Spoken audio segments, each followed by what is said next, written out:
Hello, അസ്സലാമു അലൈക്കും. അപ്പോൾ ഇന്ന് ഞാൻ കാണിക്കുന്നത് ഒരു വെളുത്തുള്ളിയും ഇഞ്ചിയും പേസ്റ്റ് ആക്കിയിട്ട് എങ്ങനെ നമുക്ക് ഒരു കൊല്ലത്തോളം ഏകദേശം ഒരു കൊല്ലം വരെ നമുക്ക് കേടാവാണ്ട്. അതുപോലെ വെളുത്തുള്ളി നമ്മൾ എത്ര വെച്ചാലും അധികം ആൾക്കാരും പറയുന്നൊരു കംപ്ലയിൻ്റ് ആണ് അതൊരു പച്ച കളറിലേക്ക് മാറിപ്പോകും എന്നുള്ള. അങ്ങനെയൊന്നും വരാണ്ട് ഒരുപാട് കാലം സൂക്ഷിക്കാൻ പറ്റുന്ന കുറച്ച് ടിപ്സും ട്രിക്സും ഒക്കെ ആയിട്ടാണ് ഇന്ന് ഞാൻ വന്നത് കേട്ടോ. എല്ലാവർക്കും ഇഷ്ടപ്പെടും. അതേപോലെ തന്നെ ഞാൻ എൻ്റെ കഴിഞ്ഞ വീഡിയോയിൽ പറഞ്ഞ പോലെ 14th വരുന്ന വീഡിയോ Q&A വീഡിയോ ആണ്. അപ്പോൾ ആർക്കെങ്കിലും എന്തെങ്കിലും എൻ്റെ അടുത്ത് നിന്ന് അറിയാൻ ആഗ്രഹിക്കുന്നവർ കമൻസ് വഴി അറിയിക്കണേ. അപ്പോൾ നമുക്ക് തുടങ്ങാം. അപ്പോൾ ഞാനിവിടെ പേസ്റ്റ് ആക്കാൻ വേണ്ടിയിട്ട് 1 കിലോ വെളുത്തുള്ളി ഞാൻ ഇന്നലെ രാത്രി തന്നെ തലേന്ന് രാത്രി വെള്ളത്തിലിട്ട് വെച്ചതാണ് കേട്ടോ. അപ്പോൾ വെള്ളത്തിലിട്ട് വെച്ച് കഴിഞ്ഞാൽ പെട്ടെന്ന് തന്നെ നമുക്ക് തോല് പൊളിക്കാൻ വേണ്ടി പറ്റും. ഇതിപ്പോൾ ചെറിയ വെളുത്തുള്ളി ആണെങ്കിലും ഇതേപോലെ തന്നെയാണ് ചെയ്യൽ കേട്ടോ. ഞാൻ നാട്ടിൽ നിന്നും ഇങ്ങനെ തന്നെയാണ് ചെയ്യുന്നത്. കൊല്ലങ്ങളായിട്ട് ചെയ്യുന്ന ഒരു മെത്തേഡാണ് കേട്ടോ. ഇത് ഒരുപാട് വർഷങ്ങളായിട്ട് ഞാൻ ചെയ്യുന്ന മെത്തേഡാണ്. അപ്പോൾ ചെറിയ വെളുത്തുള്ളി ആണെങ്കിലും ഇങ്ങനെ തന്നെ വെള്ളത്തിൽ തലേന്ന് രാത്രി തന്നെ പുതിർത്തി വെക്കുക. അപ്പോൾ പെട്ടെന്ന് തന്നെ നമുക്കിത് പൊളിച്ചെടുക്കാൻ വേണ്ടി പറ്റും. ഒരു 10 മിനിറ്റ് മതിയാവും. ചെറിയ വെളുത്തുള്ളിയൊക്കെ ആണെങ്കിൽ മാക്സിമം ഒരു അരമണിക്കൂർ മതി 1 കിലോ വെളുത്തുള്ളിയൊക്കെ നമുക്ക് പൊളിച്ചെടുക്കാൻ വേണ്ടിയിട്ട്. അതിൽ കൂടുതൽ ടൈമൊന്നും എടുക്കില്ല. അപ്പോൾ ഇങ്ങനെ തന്നെ നിങ്ങൾ വെള്ളത്തിലിട്ടാൽ മതി. പിന്നെ ഈ കുപ്പിയിലിട്ടിട്ട് കുലുക്കിയെടുത്താലൊക്കെ തോല് പൊളിക്കാനൊക്കെ എളുപ്പമാണ്. പക്ഷേ അതൊക്കെ പ്രയാസമാണ്. കൈവേദനയും ചെയ്യും, ഒരുപാട് നേരം കുലുക്കൊക്കെ വേണം. ഇതാകുമ്പോൾ അങ്ങനത്തെ മെനക്കെടൊന്നുമില്ല. പിന്നെ ഇഞ്ചി അതേപോലെ തന്നെ ഞാൻ 1 കിലോ ഇഞ്ചിയാണ് എടുത്ത് വെച്ചത്. ഞാനിങ്ങനെ ഒന്നിച്ചുണ്ടാക്കി വെക്കലാണ് കേട്ടോ. ഇവിടുത്തെ ഇഞ്ചി ഇങ്ങനെ വലിയ ടൈപ്പാണ്, അതുകൊണ്ടാണ്. ചെറുതായാലും വലുതായാലും ഇങ്ങനെ തന്നെ ചെയ്താൽ മതി. ഇത് പിന്നെ തോല് പൊളിക്കാൻ എളുപ്പമാണല്ലോ, ഇത് വെള്ളത്തിലിട്ടൊക്കൊന്നും വേണ്ട. അപ്പോൾ അതും പൊളിച്ചിട്ട് രണ്ടും നല്ലോണം ക്ലീൻ ചെയ്ത് മാറ്റിയെടുക്കുക കേട്ടോ. അപ്പോൾ ഞാനിവിടെ വെളുത്തുള്ളി മൊത്തം ഇങ്ങനെ പൊളിച്ചെടുത്തതാണ്. ഇതിപ്പോൾ ഒരു 10 മിനിറ്റ് കൊണ്ടാണ് ഞാനിപ്പോൾ ഈ 1 കിലോ വെളുത്തുള്ളി പൊളിച്ചെടുത്തത്. ഇനിയിപ്പോൾ ചെറിയ വെളുത്തുള്ളി ആണെങ്കിൽ ഞാൻ പറഞ്ഞല്ലോ മാക്സിമം ഒരു അരമണിക്കൂർ അത്രേ എടുക്കുകയുള്ളൂ. പിന്നെ വെളുത്തുള്ളി എങ്ങനെ പൊളിച്ചതിന് ശേഷം ഇതിൻ്റെ ഇവിടെ എന്താ പറയുക എനിക്കറിയില്ല, ഇതിൻ്റെ തലഭാഗമല്ലേ ഈ ഒരു മുള വരുന്ന സ്ഥലം, ആ ഭാഗം ഒന്ന് മുറിച്ച് കളയണം കേട്ടോ. അല്ലെങ്കിൽ വെളുത്തുള്ളി അരച്ച് കഴിഞ്ഞാൽ പച്ച കളറിലേക്ക് പോവും. അപ്പോൾ അതുകൊണ്ട് ഈ ഒരു തലൻ്റെ ഭാഗം എല്ലാത്തിൻ്റെയും ഇങ്ങനെ മുറിച്ചെടുക്കണം. തോല് പൊളിച്ച് കഴിഞ്ഞതിന് ശേഷം ഇങ്ങനെ മുറിച്ചെടുക്കട്ടോ. അപ്പോൾ ഞാൻ കാണിച്ചു തരാം എങ്ങനെയാണെന്നുള്ളത്. ഒന്ന് ഞാനിങ്ങനെ വെച്ചിട്ടുണ്ട്. ഇതാ ഈ ഭാഗം ഉണ്ടല്ലോ, ഇതിങ്ങനെ ഒരു ബ്രൗൺ കളറിലാണ് ഉണ്ടാവുക. അപ്പോൾ അതൊന്ന് കത്തി വെച്ചിട്ട് ജസ്റ്റ് ഒന്ന് മുറിച്ചിട്ട് ആ ഭാഗം ഒന്ന് ഒഴിവാക്കട്ടോ. അപ്പോൾ ഇങ്ങനെയാണ് ഇത് ഒഴിവാക്കേണ്ടത്. അപ്പോൾ ഇതുപോലെ മൊത്തം വെളുത്തുള്ളി അങ്ങനെ അതിൻ്റെ തലഭാഗം ഒന്ന് പോക്കിയിട്ട് വെക്കുക. പിന്നെ ഇഞ്ചിയും അതേപോലെ തന്നെ ഞാൻ നന്നാക്കിയിട്ട് ചെറുതായിട്ടൊന്ന് മുറിച്ച് വെച്ചിട്ടുണ്ട്. പിന്നെ ഇഞ്ചി കഴുകി തോല് പോക്കിയതിന് ശേഷം നല്ലോണം കഴുകിയിട്ട് ഉണക്കി വെക്കണേ, എന്നിട്ട് മുറിച്ചാൽ മതി. ചെറുതായിട്ടൊരു വെള്ളം ഉണ്ടാവും, എന്നാലും നല്ലോണം തുടച്ച് വെക്കുക. ഇനിയിപ്പോൾ ഞാൻ മിക്സി എടുത്ത് വെച്ചിട്ടുണ്ട്. ഞാനിപ്പോൾ ഫസ്റ്റ് വെളുത്തുള്ളിയാണ് അരക്കാൻ വേണ്ടി പോകുന്നത്. അപ്പോൾ ഞാനിപ്പോൾ ഇത് 1 കിലോ വെളുത്തുള്ളിയാണെന്ന് ഞാൻ പറഞ്ഞല്ലോ, അതുകൊണ്ട് 2 ട്രിപ്പായിട്ടാണ് ഞാനിപ്പോൾ ഇത് അരച്ചെടുക്കുന്നത്. ആദ്യം പകുതി ഇട്ട് കൊടുത്തിട്ടുണ്ട്. അപ്പോൾ ഈ ഒരു പകുതി ഇട്ടതിന് ശേഷം നമുക്കിതൊന്ന് ജസ്റ്റ് ഒന്ന് ക്രഷ് ചെയ്ത് കൊണ്ടുവരാം. എന്നിട്ട് ബാക്കി സാധനങ്ങൾ നമുക്ക് പ്രിസർവേറ്റീവ് ചേർത്ത് കൊടുക്കണം. നാച്ചുറലായിട്ടുള്ള പ്രിസർവേറ്റീവാണ്. അപ്പോൾ ഞാൻ അതൊന്ന് ക്രഷ് ചെയ്ത് കൊണ്ടുവന്നിട്ടുണ്ട്. നന്നായിട്ട് അരഞ്ഞിട്ടില്ല, ഇങ്ങനെ ഒന്ന് ജസ്റ്റ് ക്രഷ് ചെയ്തിട്ടേ ഉള്ളൂ. ഇനി ഇതിലേക്ക് നമ്മൾ നാച്ചുറലായിട്ടുള്ള പ്രിസർവേറ്റീവ്സ് ചേർത്ത് കൊടുക്കുന്നത് 2 ടേബിൾ സ്പൂൺ ഉപ്പാണ് കേട്ടോ. ഉപ്പ് നമ്മൾ സാധാരണ ഉപ്പ് അത് 2 ടേബിൾ സ്പൂണ്. അത് കല്ലുപ്പ് വേണമെങ്കിൽ അതും ചേർക്കട്ടോ, പ്രശ്നമൊന്നുമില്ല. പിന്നെ ഒരു നുള്ളു മഞ്ഞൾപ്പൊടി, ഒരു 1/4 ടീസ്പൂണാണ് മഞ്ഞൾപ്പൊടി ഇട്ടത് കേട്ടോ. 1/4 ടീസ്പൂൺ മഞ്ഞൾപ്പൊടി ഇട്ട് കൊടുത്തിട്ടുണ്ട്. പിന്നെ ഓയിലാണ് ചേർക്കേണ്ടത്. ഓയിൽ എന്ന് പറഞ്ഞാൽ ഒന്നുകിൽ ഒലിവ് ഓയിൽ അല്ലെങ്കിൽ സൺഫ്ലവർ ഓയിൽ, അങ്ങനത്തെ എന്തെങ്കിലും ഓയിൽ, വെളിച്ചെണ്ണ ചേർക്കാൻ പാടില്ല. അപ്പോൾ ഞാൻ ഈ 1 കിലോന് 1/4 കപ്പ് ഓയിലാണ് എടുത്തത്. അതിൻ്റെ പകുതിയാണ് ഞാനിപ്പോൾ ചേർത്ത് കൊടുക്കുന്നത്, 2 ടേബിൾ സ്പൂൺ കേട്ടോ. ഇനി 2 ടേബിൾ സ്പൂൺ അടുത്ത ട്രിപ്പിൽ ചേർക്കുകയും ചെയ്യും. ഇനി ഇത് നന്നായിട്ടൊന്ന് അരച്ച് കൊണ്ടുവരിക. ഈ മഞ്ഞളും ഉപ്പും എണ്ണയെന്ന് പറയുന്നത് 3ഉം പ്രിസർവേറ്റീവാണ് കേട്ടോ. കേടാവാണ്ടിരിക്കാൻ വേണ്ടി ചേർക്കുന്ന സാധനമാണ് ഈ 3ഉം. ഇപ്പോൾ അത് 3ഉം ചേർത്തിട്ട് ഞാൻ നന്നായിട്ട് പേസ്റ്റാക്കി കൊണ്ടുവന്നതാണിത്. ഇതിപ്പോൾ കണ്ടില്ലേ, ഒരു ലൈറ്റ് യെല്ലോ ആണ് ഉണ്ടാവുക കളറ്. ഈ വീഡിയോയിൽ കാണുന്ന പോലെ അത്രയ്ക്ക് യെല്ലോ അല്ല, എന്നാലും ഒരു ലൈറ്റ് കളറിലൊരു ക്രീം കളറാണ് ഈ ഒരു പേസ്റ്റിന് ഉണ്ടാവുക.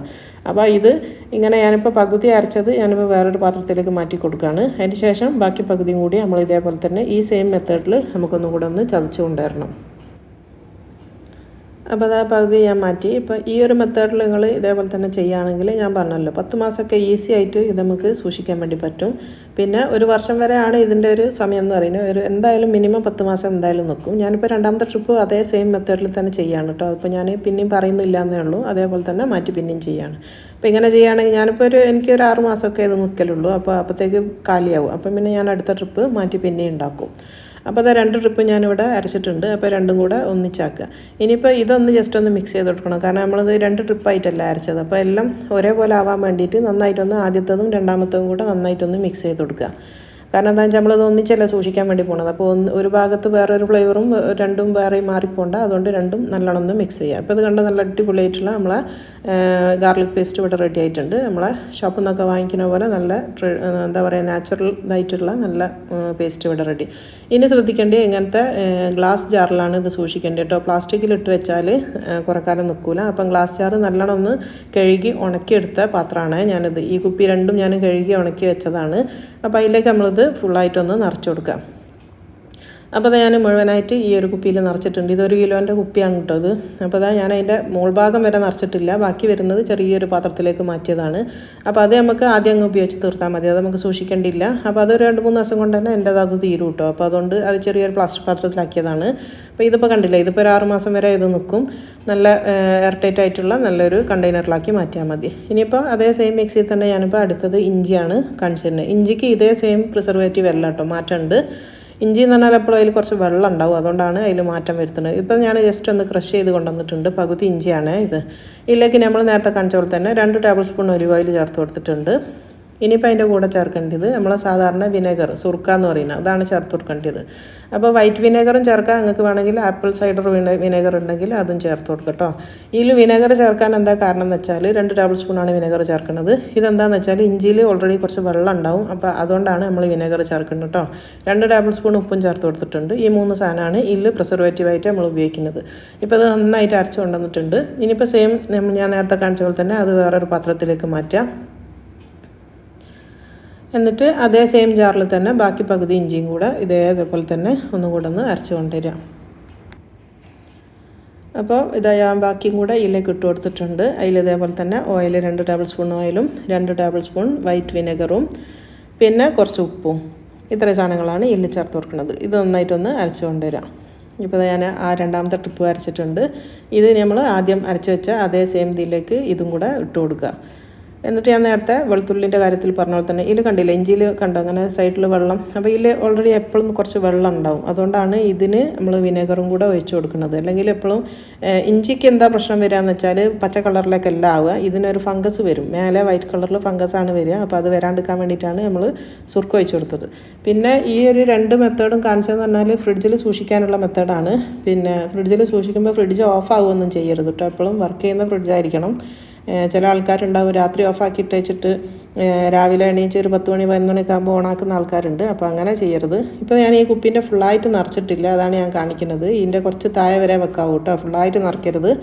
ഇനിയിപ്പോൾ ബാക്കിയുള്ള ഇഞ്ചി ഞാൻ നേരത്തെ പറഞ്ഞ പോലെ ചെറിയൊരു പ്ലാസ്റ്റിക് കണ്ടെയ്നറിലേക്ക് മാറ്റിയതാണ്. അപ്പോൾ അതും ഞാൻ വെച്ചിട്ടുണ്ട്. അപ്പോൾ അതൊരു വേറെ ബോക്സാക്കി വെച്ചിട്ടുണ്ട്, അത് വേഗം തീരും. അപ്പോൾ 2ഉം ഇഞ്ചിയും വെളുത്തുള്ളിയും ഞാനിപ്പോൾ കുപ്പിയിലാക്കിയത് കണ്ടല്ലോ. അപ്പോൾ ഈസി ആയിട്ടുള്ള മെത്തേഡാണ്. ഒരു ദിവസം കുറച്ച് ടൈം രാവിലെ നേരത്തെ എണീച്ച് കഴിഞ്ഞാൽ പെട്ടെന്ന് തന്നെ ഈ 2 പണിയും കഴിയും.